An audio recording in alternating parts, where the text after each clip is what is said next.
kami rin po dito, nabibilaukan po. Hindi namin po malaman kung anong gagawin. Pero klaro po na kailangan talaga natin i-adjust pababa talaga ang inyong sinisingil. Actually, yung basic na tanong, Mr. Chair, is ang taas ng sinisingil ninyo.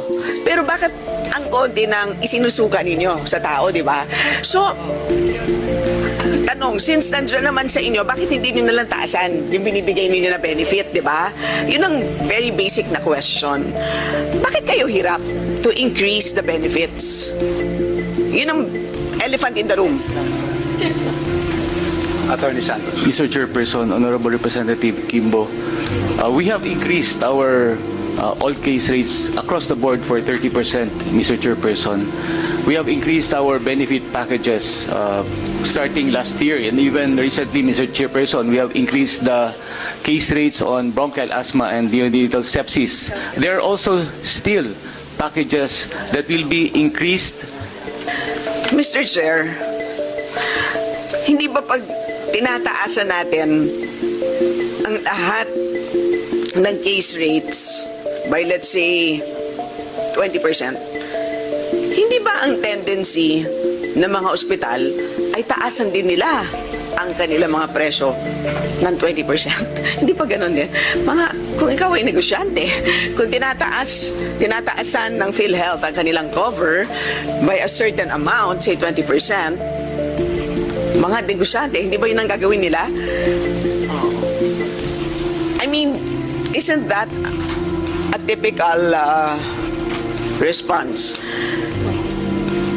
Kasi kung ginagawa po ninyo ito, alam natin na in the end, ganun pa rin naman di ba? Mamaya siguro ikukwento ni Kong Larny na meron din siyang mapait na karanasan na ang laki-laki ng kanyang hospital bill, ang liit-liit ng kanyang nakuhang PhilHealth benefit. But that's a typical experience Ang liit-liit ng support value. Kaya hindi natin mapagtugma itong PhilHealth story na ang liit-liit ng support value pero ang laki-laki ng binibigay na suporta ng Kongreso at ang laki-laki ng sinisingil ninyo sa manggagawa. So yun po that's where we are today, Mr. Chair. And that's the reason for why pinipilit ko talaga itong actuarially fair premium. Ano ba ito?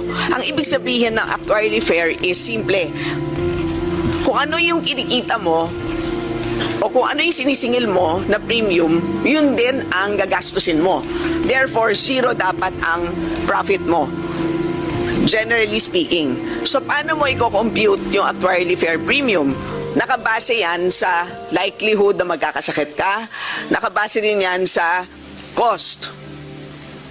Diba? So in short, hindi ka dapat kumita. Right? So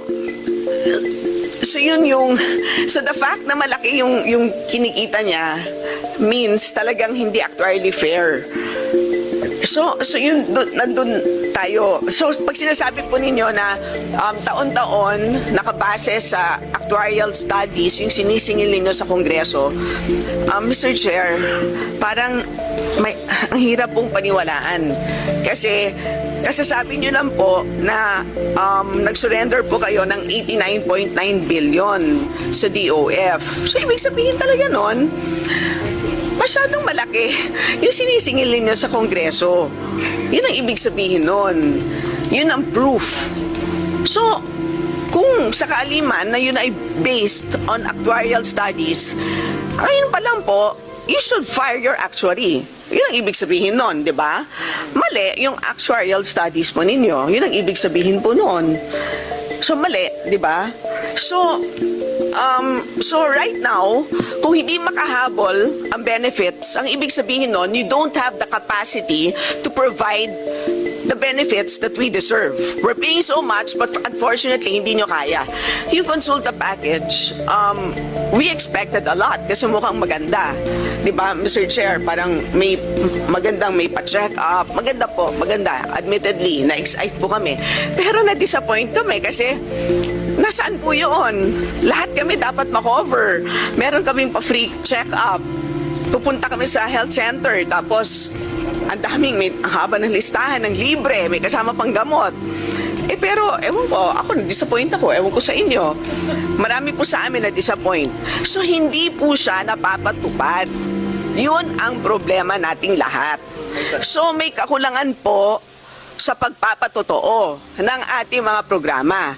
Kaya right now, yung value po ng benefits lower than what you are collecting. So, hindi siya fair. So, kung ano ang value, ang street value ng benefits, yun lang ang sisingilin natin. Yun ang ibig sabihin ng actuarially fair. So, pasensya na lang po. Kung 50 pesos lang ang value ng nakakamit ng ating mga miyembro, 50 pesos lang ang kukolektahin natin. Para rin, madisiplina po ang ating korporasyon. If you want to make more, I have to do a better job. Para po, patas. Diba? Sa ngayon, klaro po, napakalaki po ang sinisingil ninyo, napakalaki ang binibigay ng Kongreso sa inyo, hindi balanse. Diba? So, let's try to, buti nga po, mabait pa nga yung proposal ko, let's start at 4%. Dapat nga, tingin ko lower. Pero, actually, I'm open to making it lower kasi, Mr. Chair, let me ask, 2023, isa-isahin po natin. Kasi sa tingin ko, ang accounting po ninyo, Mr. Chair, hiniwalay ninyo yung sa government, diba? Kasi nilabas nyo yung 89.9. Tama, no? So, magkano po ang premium income ninyo net of government subsidy 2023?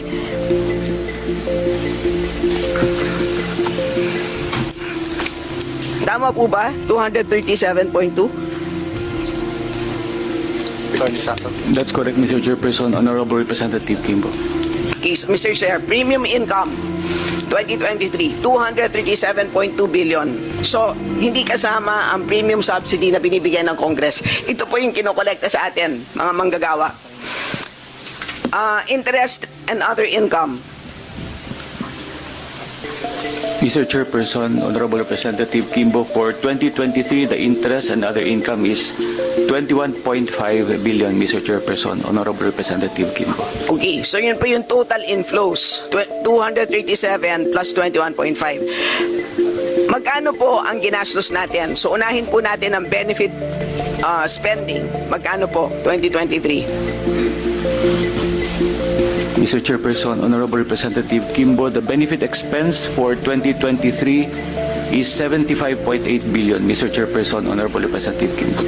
Okay, bago ako mag-comment, punta muna tayo sa operating expenses.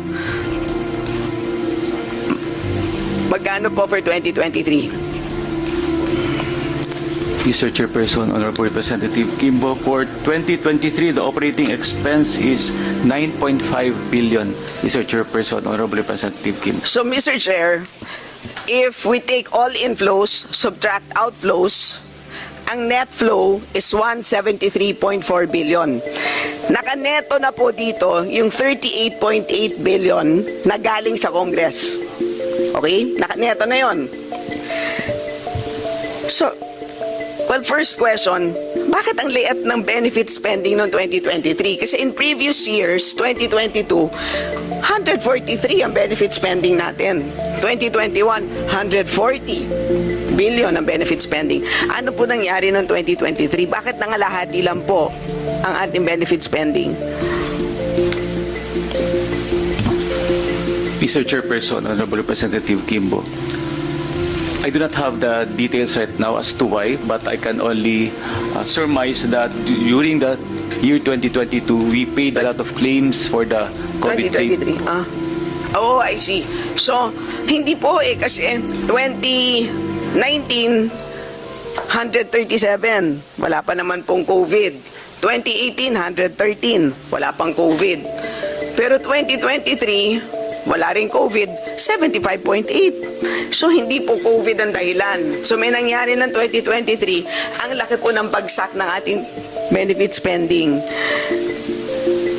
So, anyway, my point is talagang ang ang hina po ng ating capacity to actually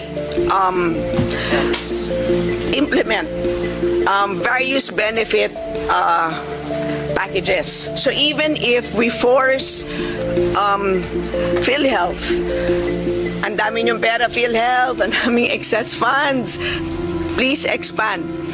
Kahit po sumigaw pa tayo buong araw, pilitin siya, crack the whip. I think it's a capacity issue, Mr. Chair. So, excess funds, 2023, net of government subsidy is 173 billion.